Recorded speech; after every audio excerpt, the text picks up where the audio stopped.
This is Scientific American's 60-Second Science. I'm Jason Goldman. Got a minute? Small, tasty mammals like dwarf mongooses have one main goal: do not get eaten. So the animal, a type of weasel, has a surveillance system. While most of the group focuses on finding food, a handful of others watch for predators. They take turns so that the burden is distributed equally.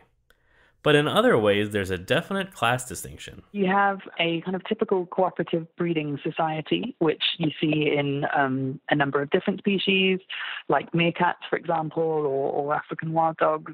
So you have a dominant breeding pair, a male and female pair that will reproduce, and they're the only group members then that are guaranteed to have offspring. University of Bristol biologist Julie Kern. But then within both sexes, there's a linear dominance hierarchy. So if you are quite far down the hierarchy in your own group, then it could take quite a long time for you to reach that breeding position, which is what you really want.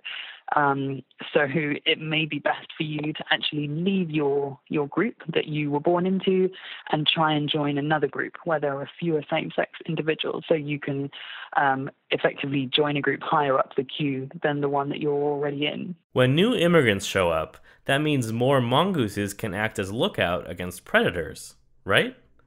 In reality, it's more complicated. Kern and her team observed 7 different groups of wild dwarf mongooses in South Africa.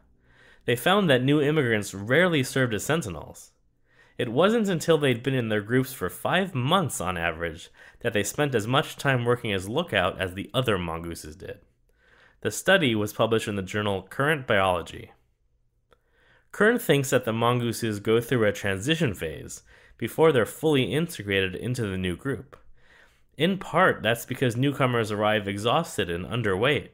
They need time to recover before becoming fully contributing members of mongoose society.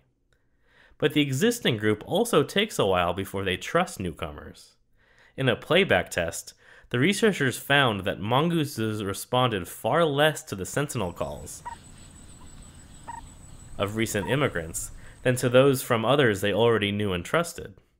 But after a few months spent getting to know their new friends, they began to trust them and reacted appropriately when hearing the alarm call.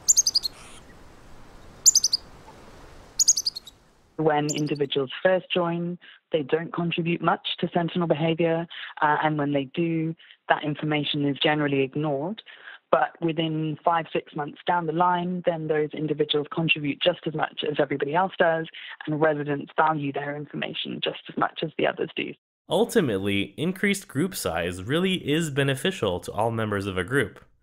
New immigrants just need a chance to get settled. Thanks for the minute. For Scientific American's 60-Second Science, I'm Jason Goldman.